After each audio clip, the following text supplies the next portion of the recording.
Hi there. The positives of digital life. The greatest share of participants in this canvassing said their own experience and their observed experience among friends is that digital life improves many of the dimensions of their work, play and home lives. They cited broad changes for the better as the Internet revolutionized everything, from the most pressing intellectual and emotional experiences to some of the most prosaic and everyday aspects of existence. Louis Rossetto, self-proclaimed troublemaker, and founder and former editor-in-chief of Wired magazine, summed it all up this way: digital technology is so broad today as to encompass almost everything. No product is made today, no person moves today, nothing is collected, analyzed or communicated without some digital technology being an integral part of it. That, in itself, speaks to the overwhelming value of digital technology. It is so useful that in short order it has become an integral part of all of our lives. That doesn't happen because it makes our lives miserable.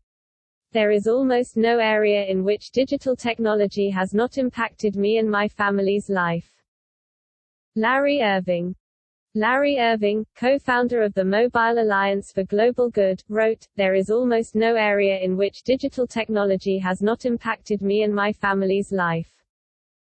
I work more from home and have more flexibility and a global client base because of digital technology. I monitor my health and keep my physician informed using data technology. My wife has gone back to a graduate school program and is much more connected to school because of technology. My entertainment and reading options have exploded exponentially because of new technologies. Use of home speakers, Internet of Things, AI, artificial intelligence, and other emerging technologies is just impacting my life and likely will become more central. I used to write out first drafts of memos longhand. Increasingly I use a new free beta AI-based transcription service Temi to dictate my first draft and then edit that draft. Even when it's awful, that first draft is better than staring at that blank piece of paper trying to think of something to say. I have numerous meetings with people I don't know or only met once or twice previously. Recently I had a meeting with someone I didn't know well. An app I use a company pulled up an email exchange between the two of us a decade ago about an issue we both care about.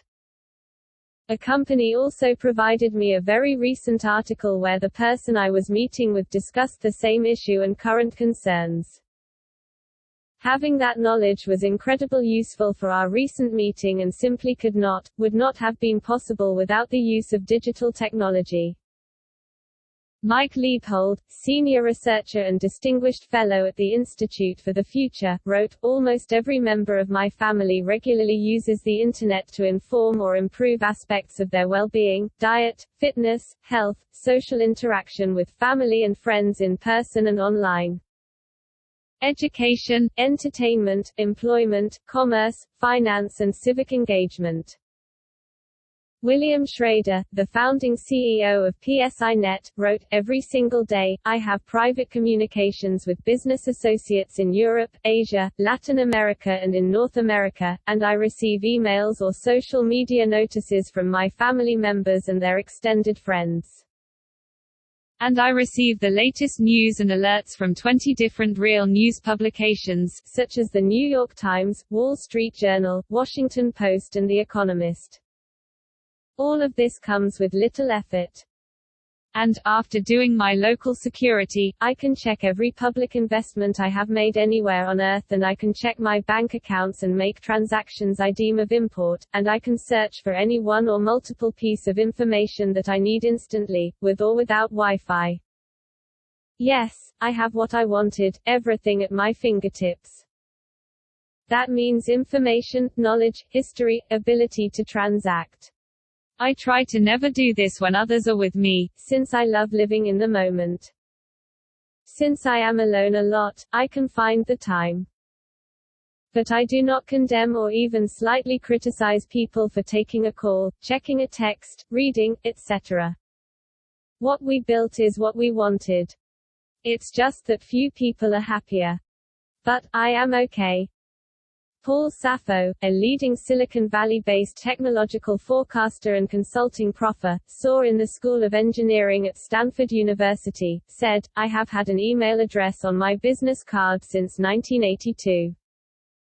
And carry enough electronics on my person to get nervous in lightning storms. Digital connectivity has become like oxygen, utterly essential to my research. The net effect of these innovations has been to tie me more closely to other individuals and extend my interpersonal connections well beyond the pre-internet links of in-person interactions and telecommunications. I have friends, close friends who I have known for well over a decade and with whom I communicate nearly every day. We have never met in person. In fact, we have never spoken over the phone. At the end of the day, the two of the three highest human desires are the desire to be useful, and the desire to share stories. We have been doing both since our distant ancestors sat around a savanna campfire sharing their days and their dreams.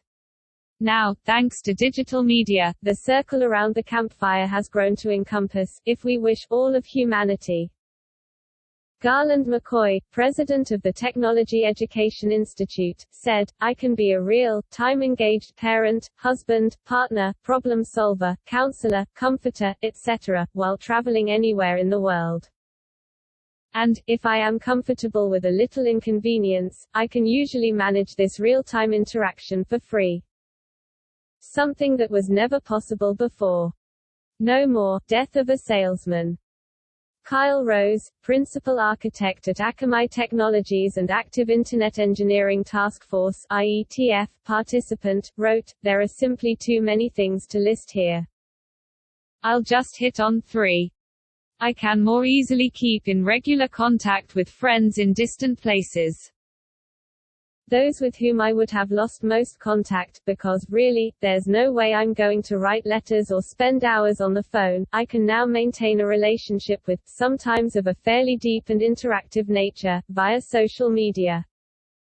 This enables us to pick right up when we do finally see each other in person. Technology eases the difficulties of day-to-day life. Because of the Internet, I have access to virtually all of recorded music at all times. I can get up-to-date maps and traffic data to avoid incidents. I can order food, groceries or a taxi, obtain up-to-date information about my flight status, and navigate foreign cities via public transit all from my phone with a few taps of my finger.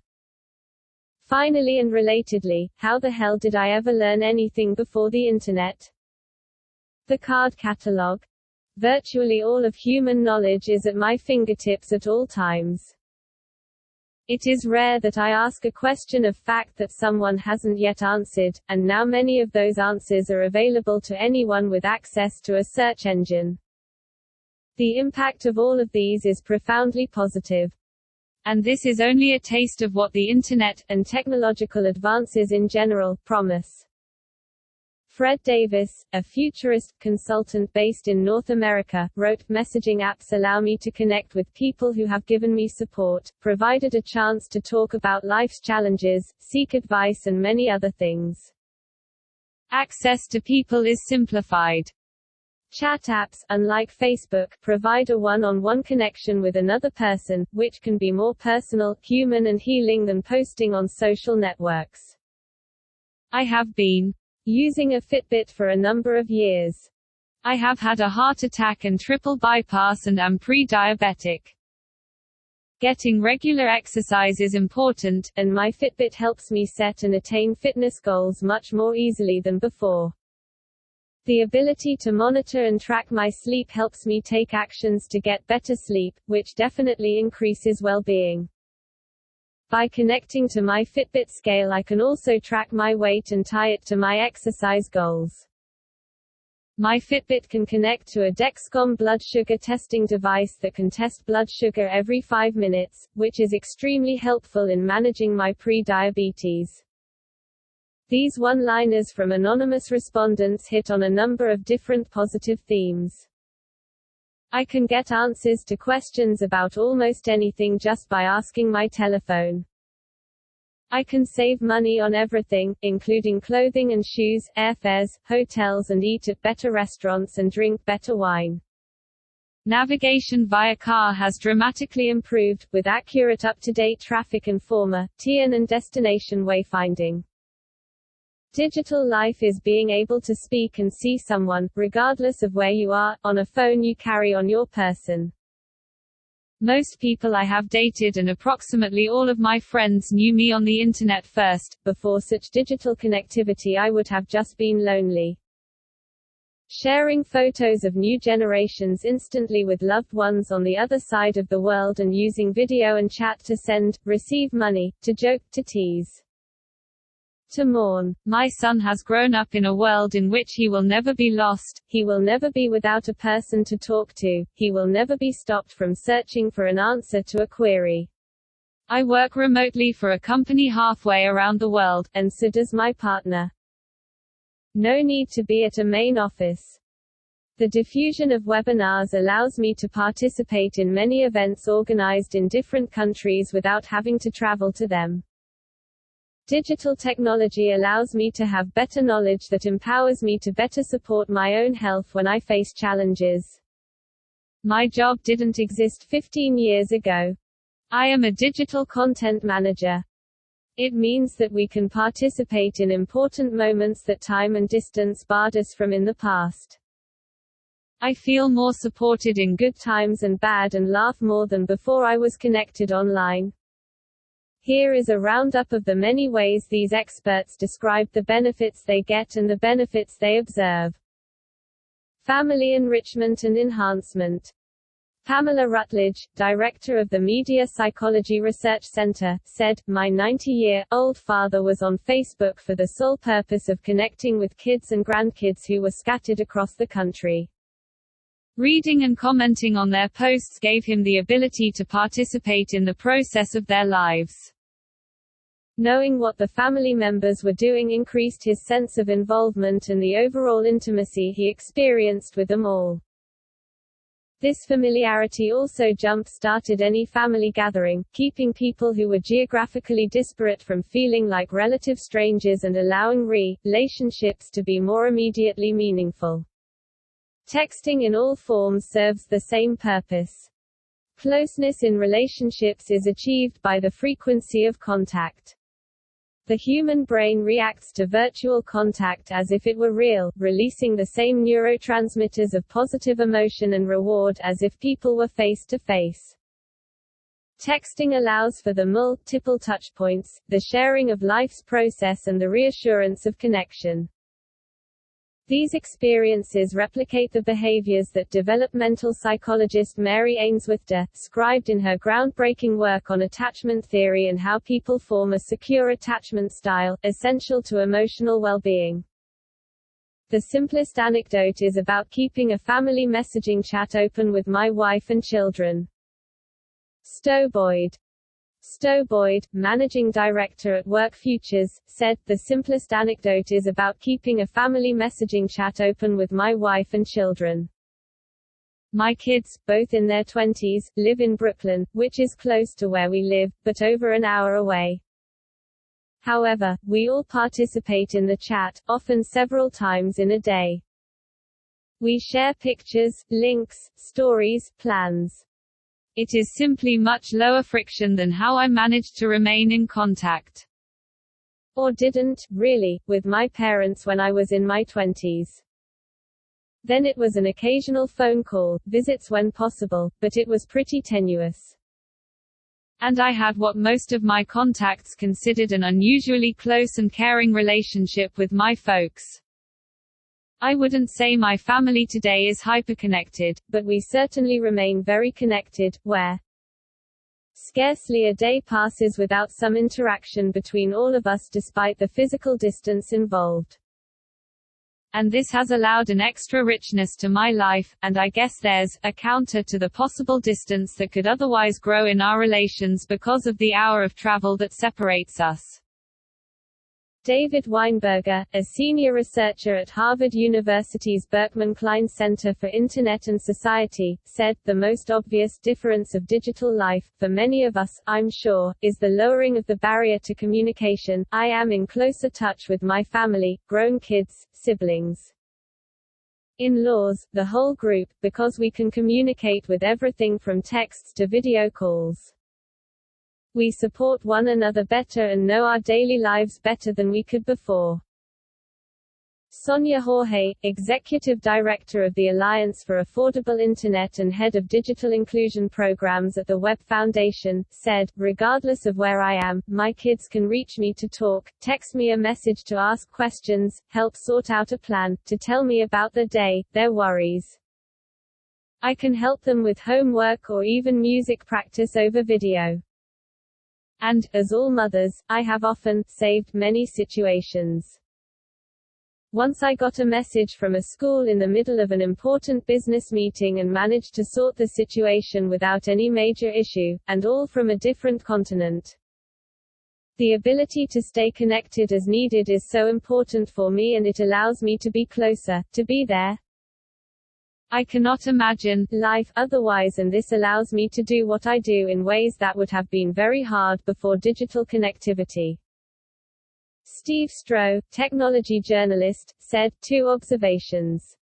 The first is that one of the regrets of my life is that I didn't work hard enough to stay in touch with all of my family and friends as I moved away from my hometown and got involved in my career. Thus, many of my family and friends that were once dear to me are now estranged, entirely my fault. In my daughter's generation, born in the 1990s, with social media like Facebook, etc., my daughter's generation and beyond, they will never get entirely out of touch with family and friends, unless they really want to. They'll know about significant events in their friends' and families' lives as things happen, and can always reach out because there's a consistent point of contact, the social media messaging, stable phone numbers such as mobile, email, etc. The second is that my wife and I maintain a near daily, running conversation with my daughter who's moved away via three-way text messaging. We often share photos of the family pets, as it turns out, and let each other know about important or unimportant, perhaps funny, things that are going on in our lives. So the three of us are never really out of touch, which is a wonderful, wonderful thing. I wish I could do this with my father, who is, alas, very technophobic." Maureen Cooney, head of privacy at Sprint, commented, "My mother, who is in her 80s, lives on her own and is a technology leader in our family. Her adoption of cell phone use for calls, texting, email, FaceTime, and photo sharing, daily use of an iPad and computer to play games and to communicate, participation in social media via Facebook, managing her finances, and even device control in her home via internet-connected technology. As well as for entertainment through an Amazon Echo, which keeps her connected to us and the wider world as she ages, raising her feelings of confidence, safety, activity and independence. It lets family and friends easily connect with her in many ways in real time, which otherwise would not be the case." Richard Sambrick, professor of journalism at Cardiff University in the United Kingdom, wrote, "Very simply, I can talk to and see my daughter on the other side of the world at low or zero cost via video, smartphone technology in a way that was unthinkable a decade or more ago. It helps hold families together." Perry Hewitt, Vice President of Marketing and Digital Strategy at ITHAKA, said, "We live in an aging society. In the developed world, the population is getting older, people are living longer, and fertility rates are falling. Here in the US, where families can be geographically dispersed and family leave policies minimal, caring for older relatives is difficult. Our family has benefited from the many technology advances in elder care, from cameras to robots to medication reminders to video calling. There is so much available to track critical metrics and improve quality of life, for the elderly and their tapped-out caregivers. I believe we're still in the infancy of technologies that can improve medical compliance and personal safety, and combat a scourge many older Americans face, loneliness. Mary Chico, a professor at the Rutgers University School of Communication and Information, wrote, "My family and I now stay in contact via an unending series of group texts. While we would have remained connected via letters or phone calls in a pre-digital time, this allows the simpler, more convenient and more frequent sharing of moments, both incidental and more meaningful, and keeps us consistently in one another's minds and hearts." Alex Halavey, director of the MA in Social Technologies at Arizona State University, said, "We have 2 children in elementary school. It starts at the same time each day and ends at the same time. The children are generally out of touch with the family during this period. This would not have been unusual when I was in elementary school or when my parents were in elementary school, but the other institutions in our lives have changed this. We have shared family calendars that show who needs to be where and when, but these change with some consistency. While my partner and I both have busy careers, they never fall within clearly defined work hours, and mobile technologies mean that our everyday social and business lives are weaved together rather than blocked in clear periods. Time has changed, except for the kids' grade school. It remains anchored in one position, the 20th century." Eelco Herder, an assistant professor of computer science whose focus is on personalization and privacy at Radboud Universiteit Nijmegen in the Netherlands, wrote, "My husband and I live relatively far away, about 2 to 5 hours from our families, and our friends live in several countries. Facebook makes it easier to stay in touch with them, to inform them about important events, to show pictures of our daily lives, and, in return, to be informed about things that matter to them. For me, my circle of online friends has evolved from mainly online contacts in the mid-2000s to people whom I know in daily life. As a result, if we meet friends after a year or so without contact, we do not need to give an overview of last year, but just continue the conversation and play a board game. It is also easier now to stay in touch with a larger number of people than in earlier days. Apps like WhatsApp allow us to have daily contact with our families, simply by exchanging short messages or sending quick pictures.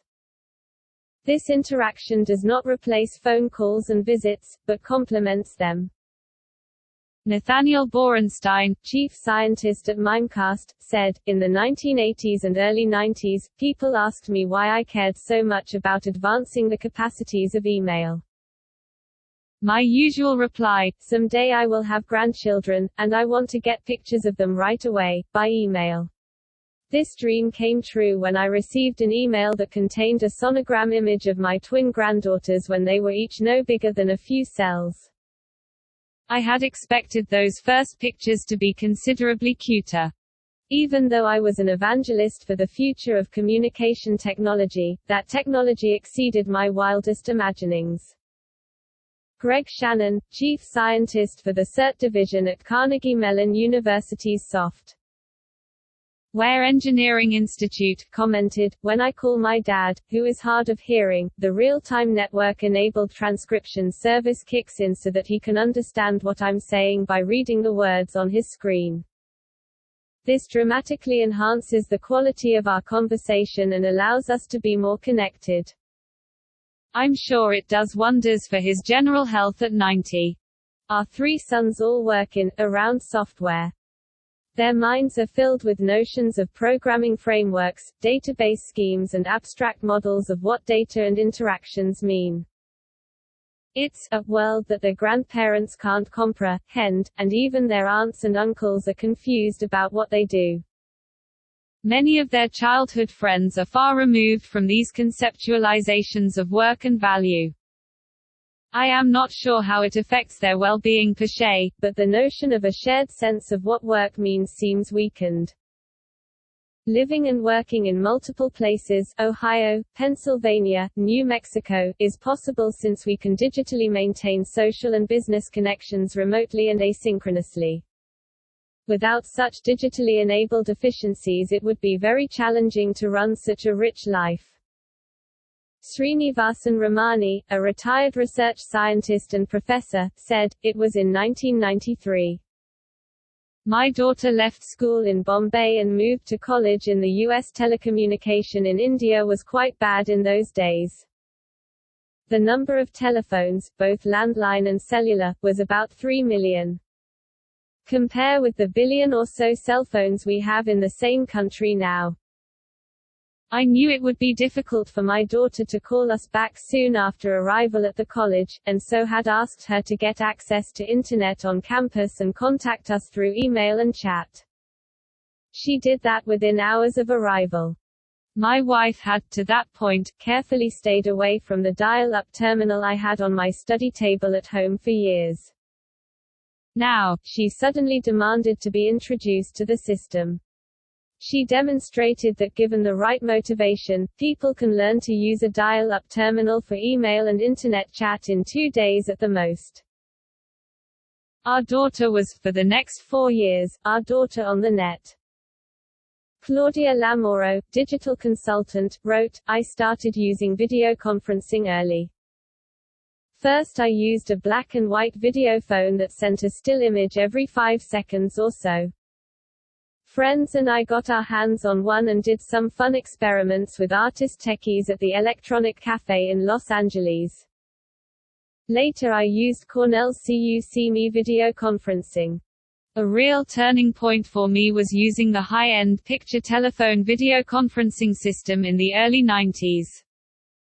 When the picture telephone staff dialed up and connected me to a person in New York City, I was in Monterey, California. As I said hello, tears came involuntarily to my eyes. The intimacy was so unexpected, I was overwhelmed with this encounter with a stranger."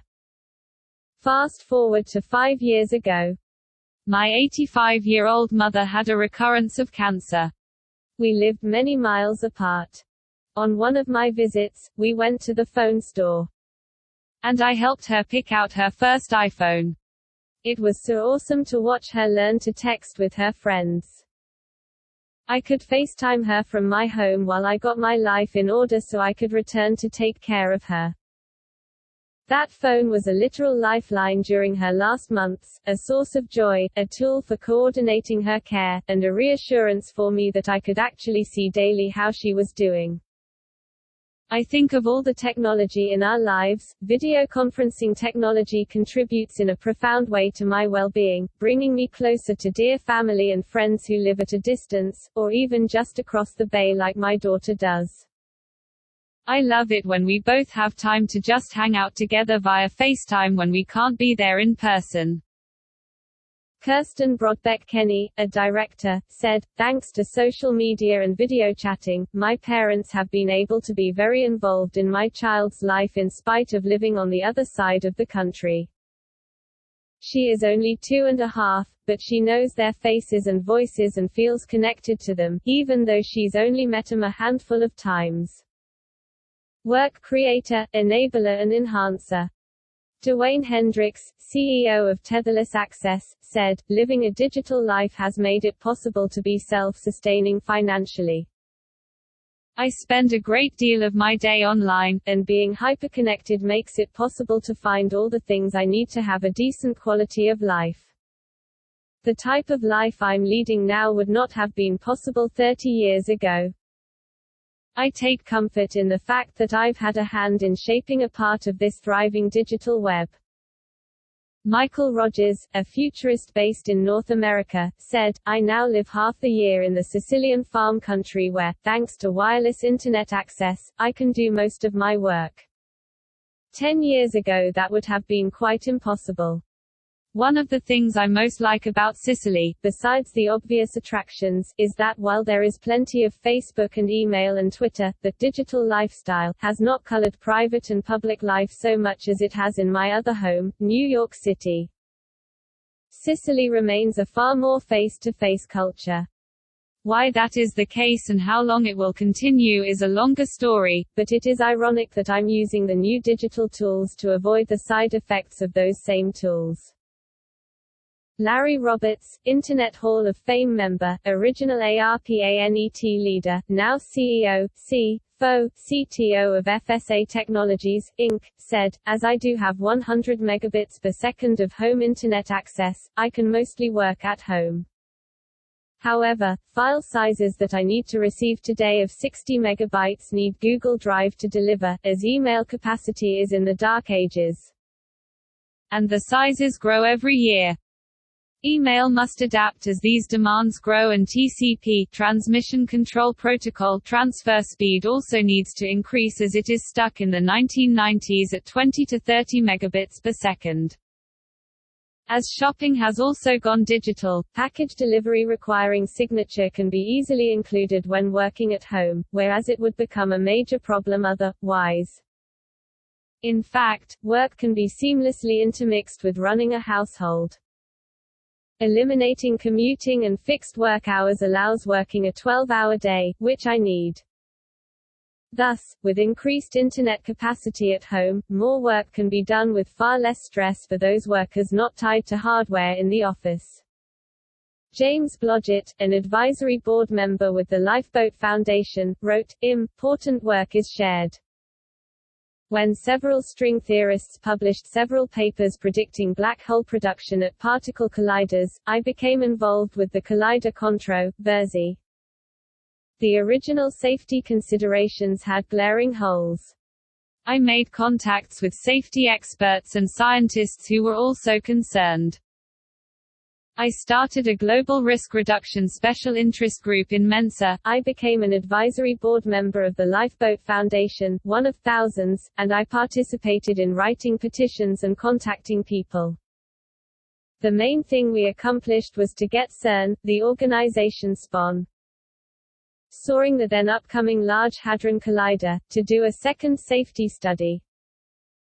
Marshall Kirk-McCusick, computer scientist, said, "Today I have worked on a problem in my open-source community, FreeBSD, in which over the past 24 hours has involved leagues in 10 time zones, including Ukraine, Germany, United Kingdom, Massachusetts, Iowa, California, Hawaii, Japan, Australia and India through a combination of email, messaging and IRC, Internet Relay Chat. This would have been impossible before the Internet." Jordan LaBouffe, associate professor of psychology at the University of Maine, commented, "There are so many ways, from allowing me to stay connected to my family and other relationships while I travel for work and research, to being able to translate or navigate on the fly in difficult cross-cultural situations. The one that springs to mind is actually my wife's work experience. 2 years ago, due in part to the challenges of living with multiple chronic health conditions, my wife left her successful job as a cell technologist at a local hospital to pursue digital journalism. It has allowed her to work from home and write for a large public audience about research surrounding bipolar disorder. This digital environment provides her employment, and her writing supports thousands of people every week who read her research, that she accesses digitally, and writing and who get social support and well-being tips from it. It's a remarkable way the digital world has improved our physical one." Tom Walzian, chairman at the Video Call Center LLC, said, "My family's creation of the Video Call Center to produce broadcast-quality television from the 4 billion global smartphones, and related patents and other intellectual property to make it reliable and cost-effective, has enabled a flattening of traditional live video access, enabling programs based on zero-cost live remotes from about anywhere on the planet without field origination, transport, or control room costs. This means that any media organization can put about anyone on the air from anywhere, restricted only by the depth of the producer's contact list." Jane Elizabeth, director of the Accountability Journalism program at the American Press Institute, wrote, "Digital technology has allowed my small non-profit organization to work efficiently and effectively from wherever we are in the world. For non-profits and even small for-profit organizations, you just can't overstate the positive benefits of this type of mobility. There are absolute cost savings in overhead, travel, hourly wages. And there are qualitative benefits in employee work-life balance, productivity and emotional health. Jeremiah Foster, an open-source technologist at the GENIVI Alliance, said, "I lived and worked in Sweden for about 15 years. Recently I moved back to the United States to be with family. Since I'm originally from the US, I'm able to keep my employment, including my salary, my title and my day-to-day work while living thousands of miles away from the company I work for." Eugene Daniel, a young professional based in the United States, said, "Digital technology impacts every aspect of my daily life.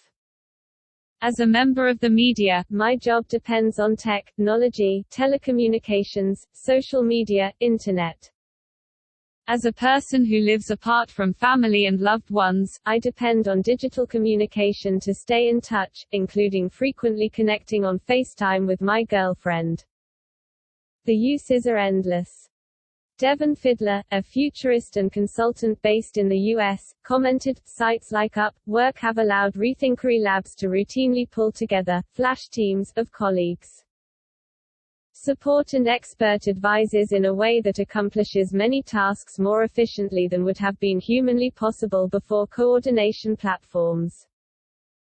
Frank Feather, a business futurist and strategist with a focus on digital transformation, commented, "Technology allowed me to quit commuting, which is asinine in this era, to quit my career job, and to become a full-time consultant, thus allowing me to help far more organizations on a freelance anywhere basis. This has been most fulfilling. Similarly, my children have built worldwide networks of friends and fellow students. We have 2 adopted daughters, and the Internet has allowed one of them to find and connect with her birth family in China. None of this would be possible without the Internet. The Internet unifies people and combines ideas very easily." Yoram Kalman, an associate professor at the Open University of Israel, wrote, "Digital technology freed me from having to spend all of my work hours in the office. I have been telecommuting and working from home at least part of the week since the late 90s. That would not have been possible without the advent of digital communication.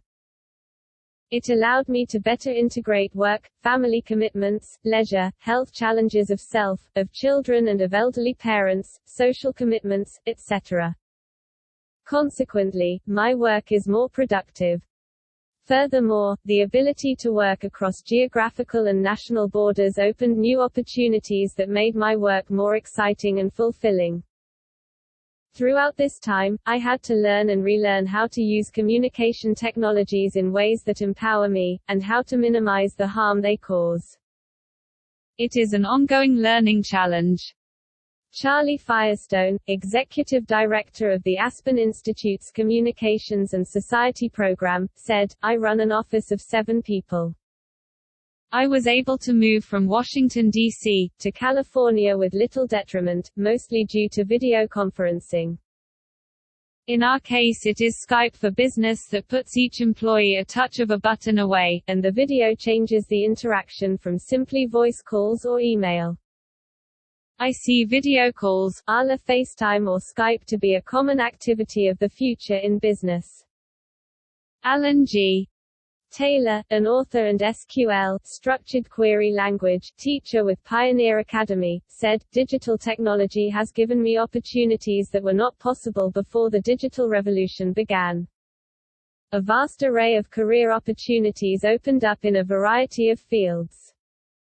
I became a digital design engineer and moved from there into a variety of related professions. The convenience of digital devices such as personal computers and smartphones has enhanced life greatly, both for me and for every member of my family."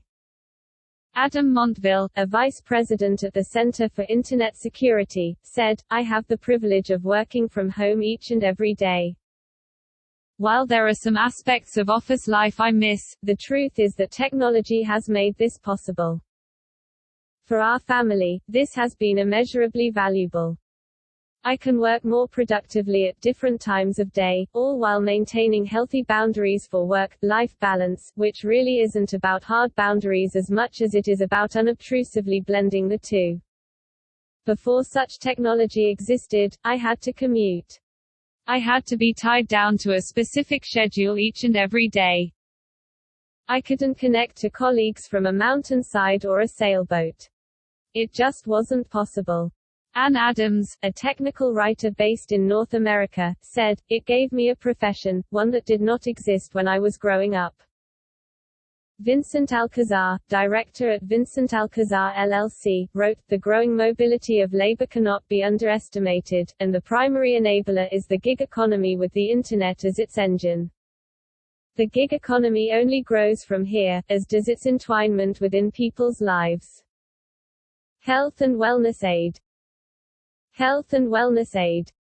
Avery Holton, an associate professor of communication at the University of Utah, commented, "As someone who has twice experienced the impact of cancer, once at the beginning of digital and social media and once in 2016, I feel more empowered by the ability to be transparent and accepted."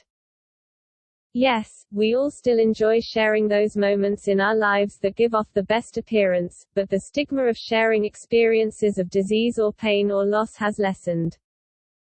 More and more, we are encouraged by the actions or the postings of others to share our tougher experiences and to, if we so wish, build a community around those experiences. The first time I went through cancer, I felt lost and disconnected and without voice. This time, though it admittedly took some coaxing from friends and other supporters, I shared my experience and my recovery. That really helped me through the process and into a quicker, more lasting mental, emotional and physical recovery. My online network and digital tools made it easy to share the event, his progress, my stress and feelings, for others to empathize and share resources and advice. Susan Price. Susan Price, lead experience strategist at the United Services Automobile Association (USAA), commented, "My husband had a stroke last year. My online network and digital tools made it easy to share the event, his progress, my stress and feelings, for others to empathize and share resources and advice. I found myself carefully segregating my communications by channel, moderating the degree of honesty according to the size and makeup of the group. I report to the largest group in Facebook, sanitized updates of mostly hopeful progress reports and vignettes that show me or my husband in a flattering or inspirational light. I avoid upsetting others with starkly honest or too revealing stories of my own or my husband's pain, frustration or lack of coping. My husband is aware of my propensity to share, and has asked directly when we're discussing a fraught situation, 'This isn't going on Facebook, is it?' Good. But he suggested my posting and sharing some achievements. Because of its ubiquity and reach, Facebook helped me identify select others in my network, many of whom I hadn't spoken with in 10 to 20 years, who had directly relevant experience with caregiving of stroke survivors and adjusting when a partner suffers a severe health crisis. With those found veterans, I moved the discussion to more private channels such as Facebook Messenger, email or phone to share more honestly my negative feelings, fears and pain, and received directly helpful specific advice, support and resources. I've also used caregiver forums to connect with quickly available communities of peers in situations much closer to my own. Gina Neff, an associate professor and senior research fellow at the Oxford Internet Institute, said, "Digital technology has been a godsend for caregivers, allowing people to coordinate their efforts to help during cancer treatment, when a newborn arrives, or during a health crisis. Apps and websites cannot replace the communities that have always connected and supported us, but they can help diverse and dispersed groups coordinate care in unprecedented ways." Bradford Hess, Chief of Health Communication and Informatics Research at the National Cancer Institute at the National Institutes of Health (NIH), said, "I now stay in closer contact with my healthcare provider than I ever have before.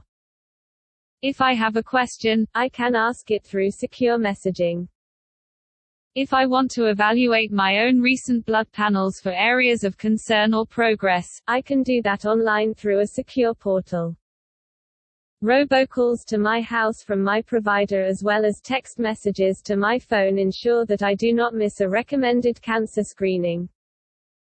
I watch my diet more rigorously with the help of a diet app on my smartphone equipped with camera to retrieve caloric, nutritional information, and I monitor my exercise goals through the use of my Apple Watch where able. If I have a complaint, it is usually because the ecosystem of medicine is still not connected enough. There are laggards who resist sharing my electronic health record data with specialists as needed. There is 20th-century thinking that prevents these digital technologies from being fully integrated into the medical system in ways that will be cost-efficient, interoperable, empowering and truly usable.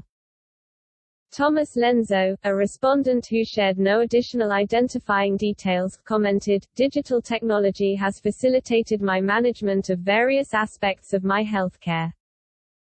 I am able to schedule appointments and order prescription refills online, at any time of day. I can get detailed text or video information about health issues from trusted sources. I have access via portals to my health records. I also tell family and friends how they can use digital technology to impact their health." Ed Black, President and CEO of the Computer and Communications Industry Association, said, "The ability to monitor the medical records, procedures, medicines of a loved one remotely provides opportunity for quality oversight and rapid response.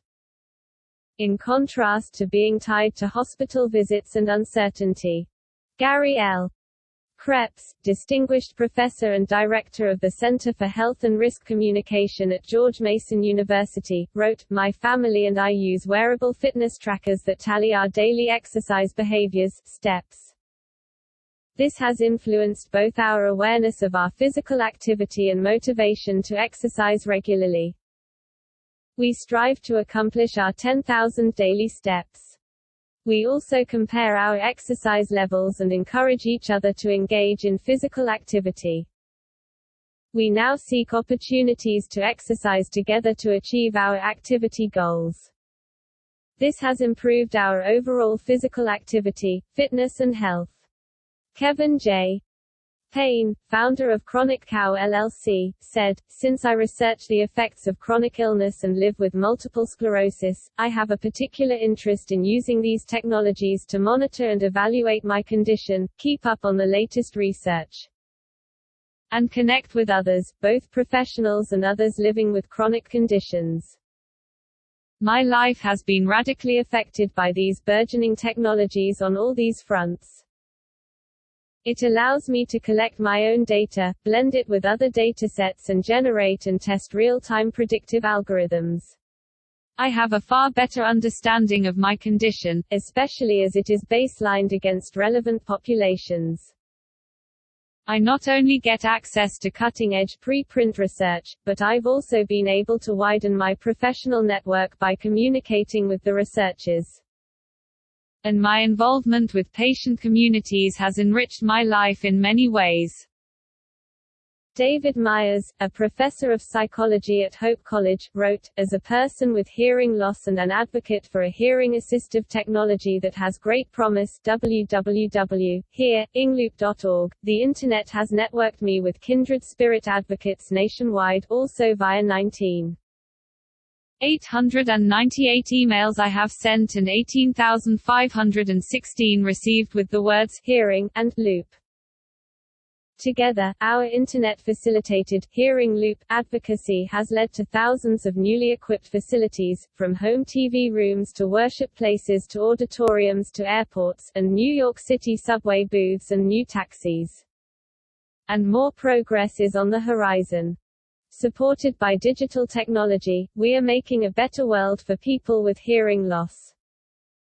Bob Frankston, a technologist based in North America, said, "I once had a rash and my GP, doctor in general practice, wanted to look it at. Fortunately, we had a friend in common who was able to forward a simple digital picture I took and quickly resolved the issue. It's a reminder that digital health doesn't have to be complex and expensive. Sending a picture is simple and inexpensive yet can make a big difference, a huge benefit versus cost. We need to appreciate the value of the mundane rather than focusing on the flashy stories. Doug Breitbart, co-founder and co-director of the Values Foundation, said, "In my life I have experienced significant adverse changes and circumstance, living situation and health. Virtual connectivity via the Internet has enabled me to establish networks of connections, collaborative communities and new friendships and relationships with people around the world." Leah Robin, a health scientist based in North America, said, "My family has a genetic form of anemia that is very rare. Because of digital technology we've been able to make contact with researchers, take advantage of ongoing research, and provide and receive support from other patients from around the world. The impact has been, at times, life-saving for my family members."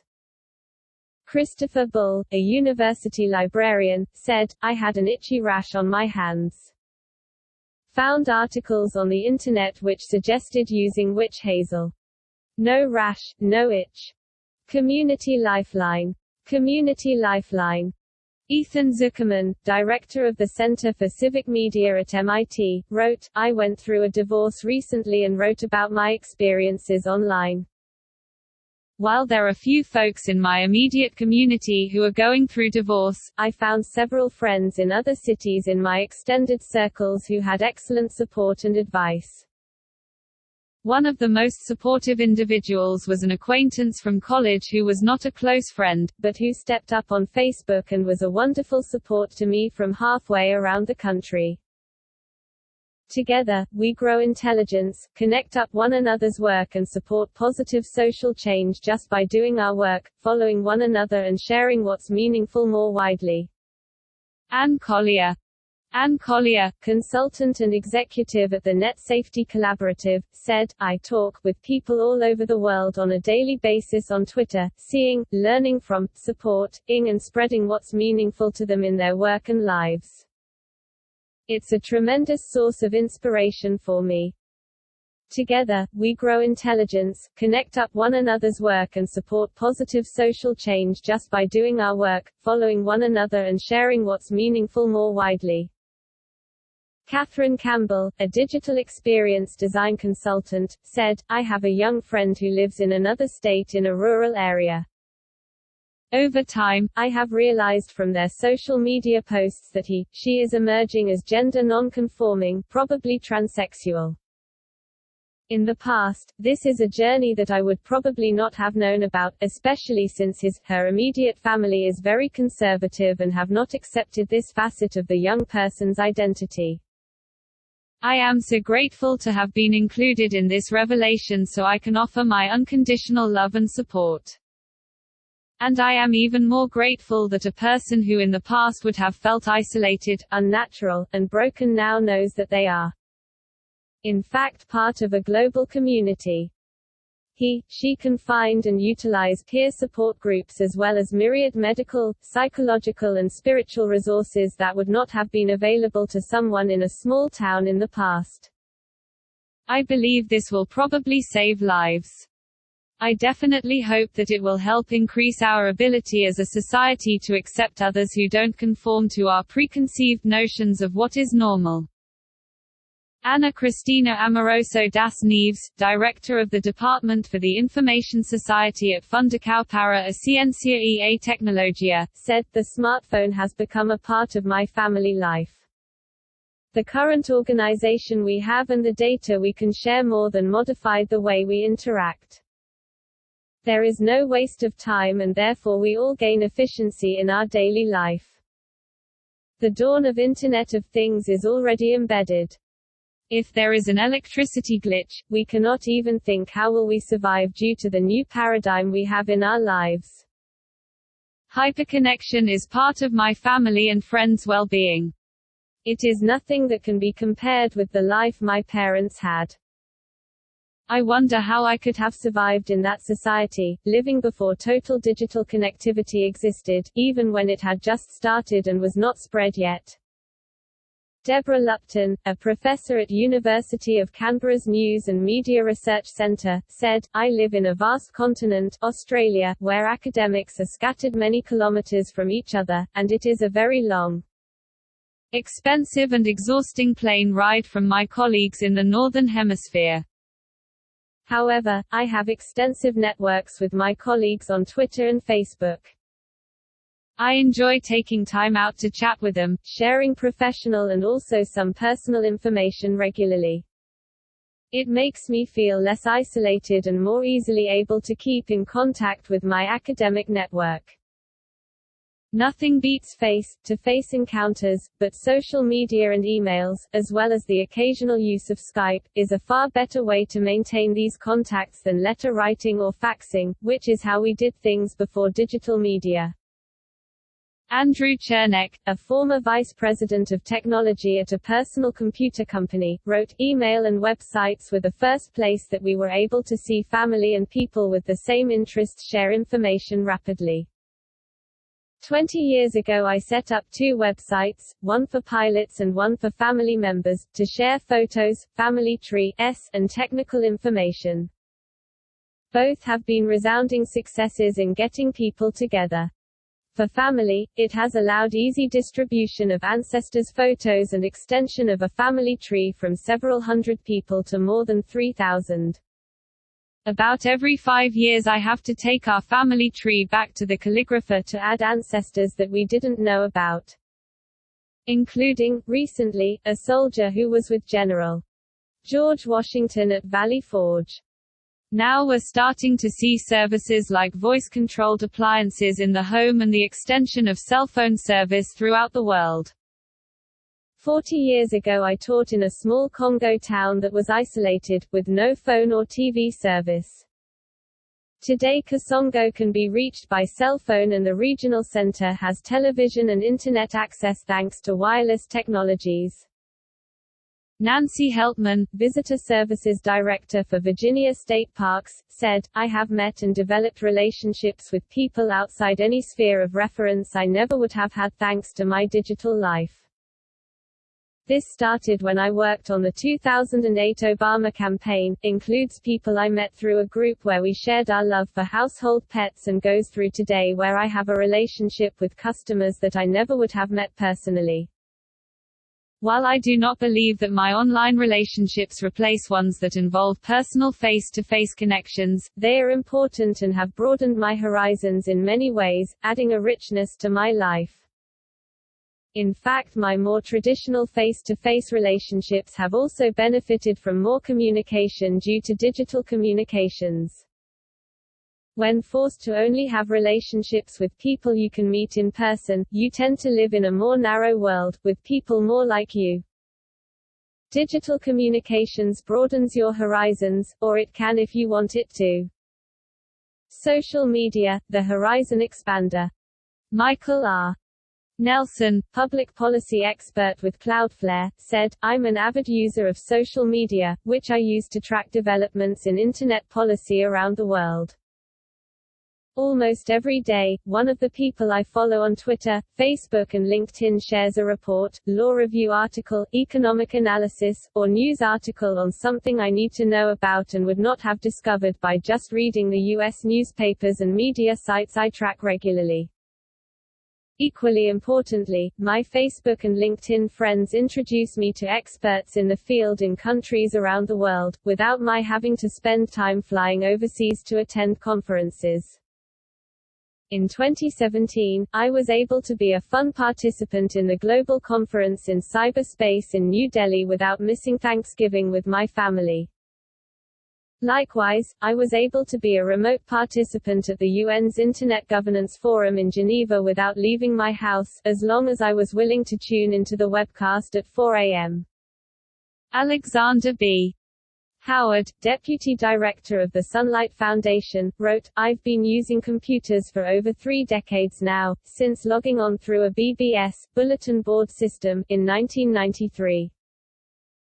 My professional life as a writer, analyst, consultant and now deputy director of the Sunlight Foundation is almost entirely enabled by digital technology, from the journalism I created to the advocacy, activism, policy and communications work I do today. Social media has opened many doors for me, professionally and personally, in ways I did not anticipate a decade ago. The smartphones I began using last decade dramatically improved that work, enabling me to be informed, report and collaborate in extraordinarily flexible ways across time and space, and to easily travel through many foreign cities and nations. Dan Rickershauser, senior account manager at StumbleUpon, said, "I was born in 1987. When I first signed up for Facebook, I was a senior in high school and you needed a .edu email address to gain access. We were all welcomed onto the platform as we got new email addresses once accepted into our college of choice. It was a place to show friends and acquaintances how much fun we were having in college. And then over time it became so much more. My parents had Facebook accounts. Work relationships became Facebook friends. It was a tough to navigate as its role in my life shifted. I scaled back how much I shared there. I changed what I projected out to masses. My sister-in-law, by time she hit college age, knew Facebook as a place where her grandmother kept track of everyone's comings and goings. All of this happened in the span of 7 years. For her, Snapchat replaced Facebook as the place to showcase to acquaintances how much fun she was having in college. I now use Facebook to see which of my friends have gotten married or had children. I'm still thankful it's around, but the role it's played in my life has changed. For people a generation younger, it's been the place I remembered it as. It will be interesting to see what's in store for these platforms, but already I can now see people my age pulling away from social networks like Facebook, oftentimes for their own well-being. As the role platforms like Facebook play in our lives shifts, so too does our need for them. It will be interesting to see if they survive these shifts.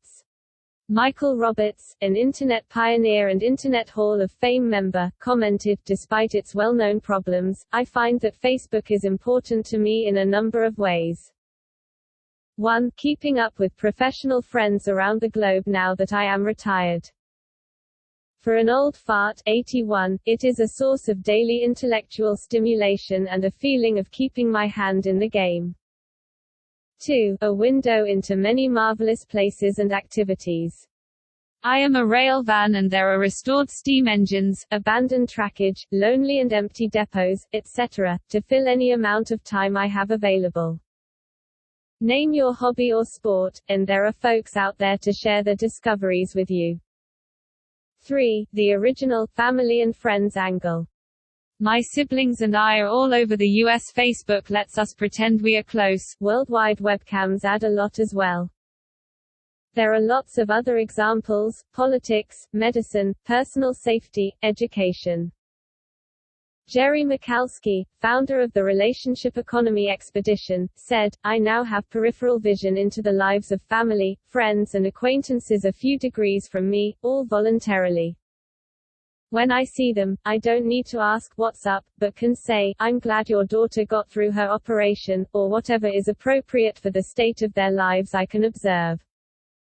Those weak ties are priceless, and lead to insights. In the early days of Twitter, I left a meeting and tweeted something like, just left a MTG about the cash healthcare economy. Had no idea it existed or was big. At the time, I had set up for all my tweets to forward to Facebook, and the next day I got a fascinating 8-paragraph note on Facebook from an acquaintance who had taken his family off regular health insurance years ago, and was very happy with the outcomes. On the other hand, I am among the satanic device addicts who check email on their phones first thing in the morning, it's on the night table, right? And tap and prod 'em all day long, in search of those little dopamine hits. All of us now have the ability to find our people, those who share our interests and passions and concerns, in ways that we couldn't when our connective avenues were limited by time and geography. Scott McCloud. Scott McCloud, a professor at the University of Colorado Denver, wrote, "My decade plus of blogging and other social media usage has connected me with hundreds of thousands of educators and education thought leaders in global dialogue spaces and communities of practice in ways that would be impossible without the Internet. My visibility and reach are now astronomical compared to what they might be in an analog era. My example is but a microcosm of the possibilities that we all now have available to us." The gay teenager in rural America, the handmade Japanese sword aficionado, the stay-at-home mom struggling with a rare disease, the LARPer live-action role-playing gamer. Looking to connect with others, all of us now have the ability to find our people, those who share our interests and passions and concerns, in ways that we couldn't when our connective avenues were limited by time and geography. Jason Hong, professor at the Human-Computer Interaction Institute at Carnegie Mellon University, wrote, "WeChat is not well known in the US, but is perhaps the most popular app in China. It's primarily a messaging app, like Facebook Messenger or WhatsApp, but also serves as a social network and message board. What's really amazing is how it's really helped my family, from China, connect with others here in the US. My father-in-law found people to go fishing with. My mother-in-law found a monthly foodies group to go to. My wife found some of her old high school classmates, plus a group of people that buy foods in bulk at discount and split the costs. As for me, well, I'm the boring one, I just use it to send text messages and emoji to my wife. For my family, WeChat works well because it lowers the transaction costs of finding individuals with similar interests and backgrounds. My parents-in-law don't speak much English, so WeChat acts as a major filter for people who do speak Chinese. WeChat also lets you organize message boards by geography, making it easy to find groups that are geographically nearby. It's pretty amazing, since these weren't really problems that we knew we had, and the WeChat groups just filled those needs quite nicely. Furthermore, it was a good tool that let us first find people virtually and then transition to real-world relationships." Richard Bennett, a creator of the Wi-Fi MAC protocol and modern Ethernet, commented, "Facebook was useful for spreading the word to my extended family about the status of two relatives who died of pancreatic cancer recently. In one case, a sister-in-law in another country used me as a go-between to reach my wife, and in another I used it to contact a former stepbrother, a sister and a half-brother." As modern families become more complex, communication tools have had to adapt. Lisa Nielsen, Director of Digital Learning at the New York City Department of Education, said, "I am the administrator of several Facebook groups around areas of personal interest such as hobbies, sports, career, education. I started a Facebook group for teachers at the New York City Department of Education who love teaching with technology. In the past all these people existed in the 1,800 schools across the city, but there was no way for these people to find one another. The group now has close to 3,000 members. It is highly active, and strong relationships are being built. We have a direct line to what is happening in schools. Teachers feel supported like never before. They are more confident and better able to serve their students. They have increased job satisfaction. They share extreme gratitude for the group and its responsiveness. They are no longer alone but rather supported by a powerful network of other dedicated teachers." Knowledge Storehouse. Stephen Downs, a senior research officer at the National Research Council Canada, commented, "I don't have a small story, I have a big story. I have a career that has allowed me to be a force for good, to reach people around the world, and to share a message of compassion, communication and development, all solely because of the Internet and digital technologies. I landed my first real job in the computer industry in 1981, with Texas Instruments Geophysical Services in Calgary. This enabled me to attend University, where I studied philosophy. I wrote my honors thesis on an Atari and I wrote my master's on the university network. I started teaching using technology for Athabasca University in 1987, and started developing websites and learning management systems for a living in 1995. By participating and sharing my knowledge and discoveries freely through discussion lists and online conferences, I became a part of the online learning community in Canada, which led to my current employment as a digital researcher with the federal government. This has given me the opportunity to develop new theories of learning and pedagogy, create learning technologies, develop MOOCs, massive open online courses, and participate in this survey. Every week there's a story. Today I responded to an inquiry from a reader looking for more recent work on automated LAN gauge translation, because she had only a reference to my paper from 2001. I provided her with some resources from my newsletter, and she will add these to her study. Last week someone literally said to me, "You changed my life because of the influence of the first MOOC I taught alongside George Siemens in 2008.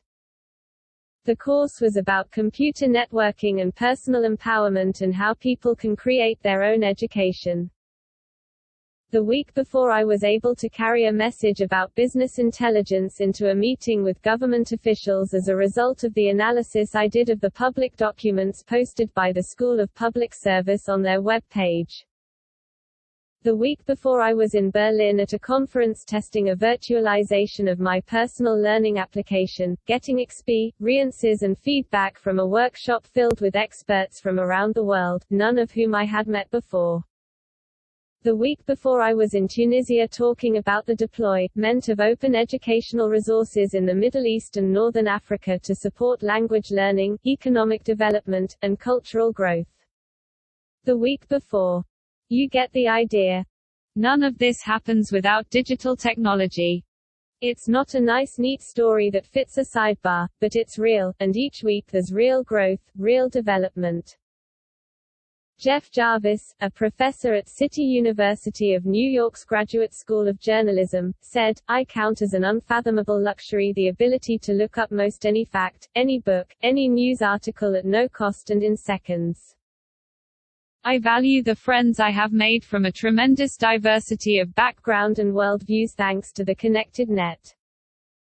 I welcome many, though certainly not all, new voices I can hear now thanks to the net putting a printing press in anyone's hands. And not incidentally, I have transformed my career thanks to the lessons I continually learn by and about the net." Deborah Hensler, professor of law at Stanford University, wrote, "On a personal level, digital technology enables me to work more productively from any place in the world. It provides access to a vast store of information and research data. It has enabled me to collaborate with academic colleagues in many different parts of the world, which has been an incredibly generative experience. In my personal life, it connects me to far-flung family and friends. It also connects me to people who share my political views, which gives me some hope, perhaps foolish, that working with them I can shift the political discourse." Ray Schroeder, Associate Vice Chancellor for Online Learning at the University of Illinois Springfield, wrote, "I have been engaged in teaching, researching and presenting, publishing and advocating educational technology in higher education over the past 46 years. As I think back over those nearly 5 decades, my impact and reach today is far greater than I had ever imagined in 1971 or 81 or even 2001. Through the use of social media, I am able to share resources and perspectives to tens of thousands of others in my field on a daily basis. The prospect that one person could manage that scope of impact and reach was inconceivable for anyone who was not a network commentator on television or a nationally syndicated columnist. Now this opportunity extends to all who are dedicated to a purpose or cause. Larry McDonald, CEO of Edison Innovations, wrote, "Sharing enables power to flow to those who know, rather than only those who control. People have a better grasp of news and tools that can make their lives easier. Knowledge disseminates faster and deeper." Problem solver and wonder creator. Problem solver and wonder creator. Hal Varian, chief economist at Google, commented, "I was in Rio trying to communicate with a taxi driver a few months before the Olympics. The driver pulled out his phone and clicked on Google Translate. Problem solved." Turns out that Google had trained all the taxi drivers in Rio how to use this fantastic tool. In terms of the spread of knowledge, the past 2 decades have been as revolutionary as when early man harnessed fire. Kenneth Cukier. Kenneth Cukier, senior editor at The Economist, wrote, "In researching my new book on AI, I came across a citation of a relevant document from the 1950s by the East German secret police, the Stasi. I googled it and got a digital copy, which, when you think about it, is amazing. But my German is lousy. So I uploaded the 35-page report into Google Translate and got an English version a minute later, which is even more astounding. Just 20 years ago it was impossible for all but the most prestigious scholar to obtain something like that, and it might take half a year. I did it on impulse in 4 minutes." In terms of the spread of knowledge, the past 2 decades have been as revolutionary as when early man harnessed fire. Vint Cerf, Internet Hall of Fame member and vice president and chief internet evangelist at Google, commented, "I moved my wife from an older iPhone with AT&T service to a Google Pixel 2 with Google Fi service. It took 10 minutes and did not require physical modification or even installation of a SIM card. I got confirmation from AT&T within minutes that the account and phone number had been transferred. I was astonished." Ginger Pak, a lecturer and researcher with Diplo Foundation, wrote, "Digital technology offers amazing opportunities for inclusion and access not only to overcome challenges of distance, but offering wider choices, asynchronous collaboration on shared projects, online meetings, telemedicine, and myriad other advantages. My particular experience, in addition to my clear connections to global online learning, highlights the possibilities for inclusion in global policy processes, especially those involving Internet governance and digital policy. The UN Internet Governance Forum, for example, takes place in situ during less than a week once a year, and even that week of meetings involves a high percentage of online participants from all over the world. However, the planning for this event takes place online all year, with collaboration from a large body of participants from all over the world. Without Internet technology and online applications for collaborative editing and meetings, this kind of global, geographic, and multi-stakeholder, I add multi-stakeholder as a factor, because some stakeholder groups have more access to travel funds. Multi-stakeholderism would be seriously hampered and cooperation would not be possible. In addition to the IGF, Internet Governance Forum, the ITU, National Telecommunication Union, Internet Society and other organizations have also developed procedures that allow for year-round work involving all regions. In addition to fairly normal and common challenges for travel to meetings, I have had serious family responsibilities that have not permitted me to travel in the last few years. While it has not been easy, I have been able to stay involved. Bart Nienenberg, assistant professor at Clemson University, said, 7 years ago, when I got my first iPhone with FaceTime, I was calling my fiancé, who was living on the other side of the country, on my bike ride home from work. Out of nowhere a number of hot air balloons appeared, and with the touch of a button I was able to switch to a video call. I remember being amazed by the simplicity with which I was able to share this experience. Nowadays, communicating with people anywhere in the world has become second nature to me. Sometimes I realize that I have written several research papers with people whom I have never met in person. Hayward Sloan, partner and co-founder of healthstyles.net, said, "The criterion I used for my most recent purchase of a smartwatch was that it not try to be a watch. I have one already, a gift from my wife that I am very fond of, thank you. I expected, and got, a multitude of tools to help me stay on track with stress, sleep, biometrics and much more. What I did not expect, was the way it tamed the peppering of email, notifications by apps, ringtones and alarms of people and things clamoring for my immediate attention. It reduces them all to gentle vibrations. Long ones for calls I wanted to take, and short ones for everything else. It lets me block interruptions from apps and emailers. It also let me see others and get more detail with a tap when I want it. It gives me control and helps me defend my space to concentrate and focus on what I choose, rather than what someone else chooses." Thomas Weil, president of Rhode Island Interactive, commented, "Just this past Christmas shopping season is a great example of how digital technology was beneficial. We could text our relatives rather than interrupt them with a call. They were able to share their wish list, we could comparison shop online, at both local and national stores, find the best value, search for coupons and either order online or use navigation to find the best route to the store despite holiday traffic." Education tool. Education tool. Olugbenga Adesida, founder and CEO of Bonoco, based in Africa, wrote, "The digital revolution has changed social relationships and the way we communicate. In some African countries like Kenya and Zimbabwe, mobile payment transactions are responsible for over 40% of GDP. Mobile apps are used to deliver education as well as providing timely information to farmers to enhance their productivity. Similarly, mobile apps are used to deliver price and other market information. At our firm, Bonoco, a mobile games and app development company, it is our platform for continuous education for staff. It is what we use to access training materials from all over the world. We also use digital tools to plan and develop our products in a way that would not have been possible only a few years ago. Developing games and apps requires varied expertise, and collaboration is key. The new tools for collaborative work allow us to work together and to provide virtual access to potential partners' clients to test products no matter where they are in the world." Carl M.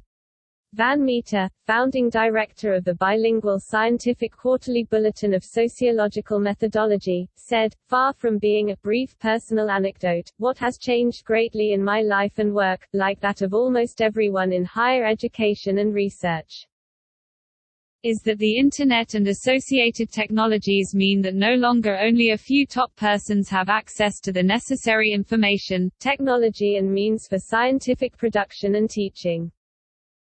It is no longer only the director, always a male, who gets his secretary, always a female, to type out his paper and check references before having it published. Almost all competent teachers and researchers have that possibility now. Moreover, they can work together over great distances and form social structures among themselves, independent of centralized or local administrative control." A brief personal anecdote along these lines would be when a national director of scientific research here in France asked to be appointed to an international body associated with UNESCO. That body replied very respectfully to the director that they had already found a better candidate from France who had been working with them via the Internet. That other candidate was me. Today, students I help mentor through their own doctoral studies have access to all of the material I did 2 decades ago, but with a fraction of the time and travel commitment. Greg Downey. Greg Downey, a professor and associate dean at University of Wisconsin-Madison, said, "When I was a graduate student at a U.S. private research university in the late 1990s, I spent many hours gathering background context for the beginning of a major historical and social research project. tracking down physical newspaper indexes, footnote references, printed journal volumes and microfilm reels from dozens of access-restricted research libraries. Weeks and months of metadata labor on a particular idea might lead to a viable research project and a source of accessible primary research materials, or to a dead end and a need to start all over. I recall being among the first users of some of the online image databases produced by the federal government to find visual evidence that I simply wouldn't have had the ability to access, or even know it existed, even 5 years earlier. Similarly, once materials were acquired and assembled, only rudimentary organization and writing tools were available for assembling the project into a coherent narrative. I recall being one of the first individuals at my university to use geographic information systems software in my historical analysis and in the production of my final manuscript. All of the temporal and spatial expectations of earning a PhD in the humanities and interpretive social sciences were tied to expectations of analog, print and physically housed resources. Today, students I help mentor through their own doctoral studies have access to all of the material I did 2 decades ago, but with a fraction of the time and travel commitment.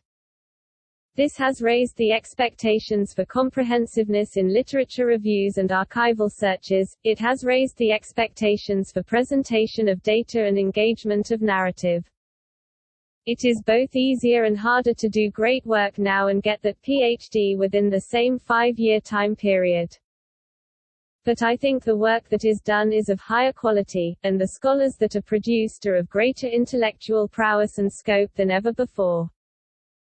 Adriana Labadini Inzanza, Commissioner of Mexico's Federal Institute of Telecommunications, said, "There are so many stories of how IT and Internet have made my work more productive and my access to relevant information far easier, hopefully for others around me as well."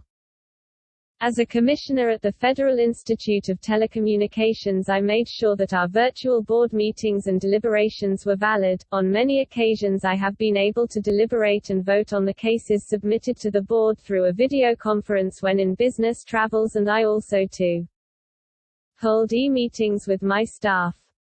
My office has home office on Mondays, saving hours of wasted time on traffic jams.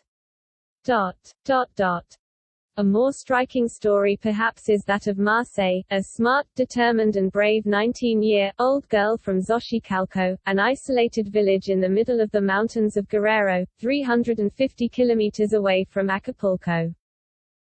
Marce studied elementary and middle school in a rural local school, but there is no high school in Xochicalco, so she would have had to travel each day to Arcelia, Guerrero, the seat of that municipality and the closest connected town in the area, 40 miles away, with a daily cost of public transportation of around $4, something totally beyond the family's budget.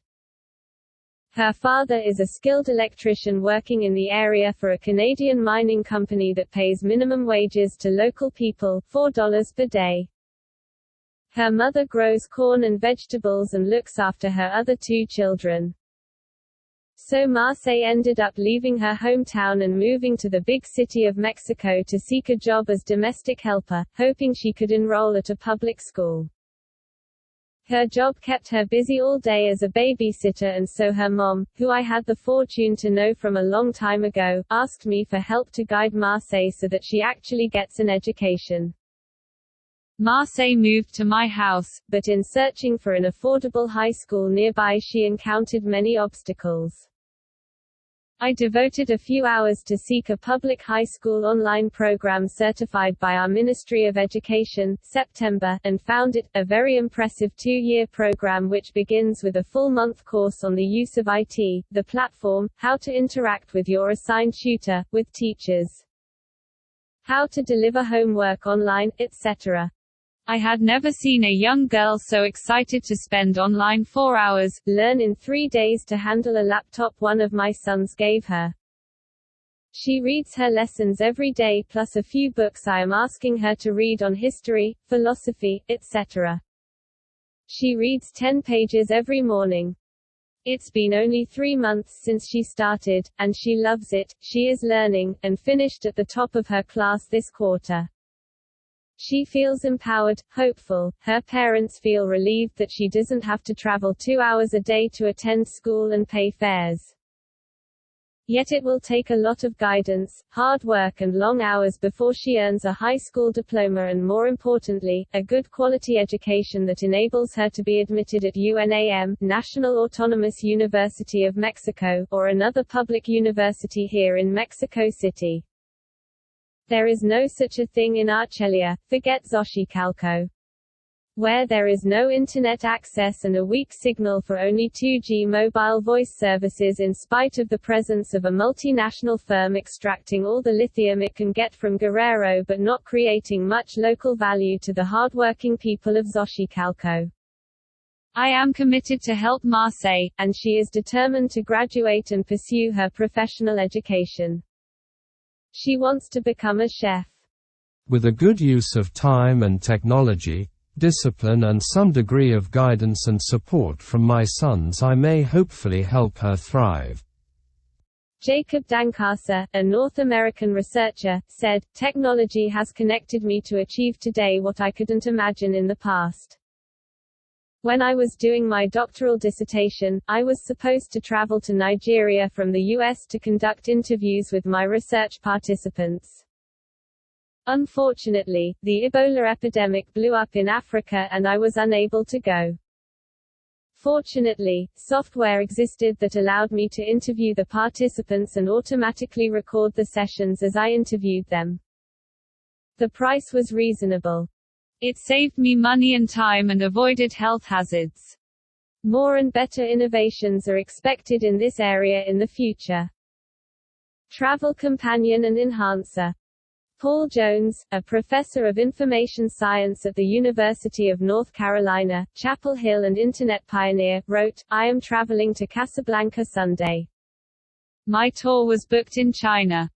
I'll stop at Rick's Cafe, which is designed to look like the imagined cafe built on a back lot in Burbank in the 1940s, for the film, Casablanca. Friends who are writers have recommended their friends, for me, to meet while I'm there. Through social media we are already in touch. One friend wrote a profile of the Rick's founder in 2006. She remembers him and has been in touch. The seamlessness and timeliness of casual connections made stronger still amazes me. What's not to like? I travel a lot and have vastly more flexibility and local knowledge at hand due to my devices. I see things I would not have seen, travel without having to plan every stop in advance and find the things that matter to me. I get better hotels and food, too." Brad Templeton. Brad Templeton, software architect, civil rights advocate, entrepreneur and internet pioneer, wrote, "I travel a lot and have vastly more flexibility and local knowledge at hand due to my devices. I see things I would not have seen, travel without having to plan every stop in advance and find the things that matter to me. I get better hotels and food, too." John Lebkowski, CEO of Polycott Associates, said, "A week or so ago we headed off to a party at a house we'd never visited. We entered the address in Google Maps, so we had a guide, we call her Lucy, taking us where we need to go. It was a circuitous route. Without Lucy we likely would have taken wrong turns, and I was thinking how much we now depend on that technology, not just to get us where we want to go, but also to route us around traffic congestion. Soon enough, we'll be stepping into autonomous vehicles, vocalizing an address and relaxing for the duration of the ride." Digital technology for transportation efficiency is revolutionary. Safety enabler.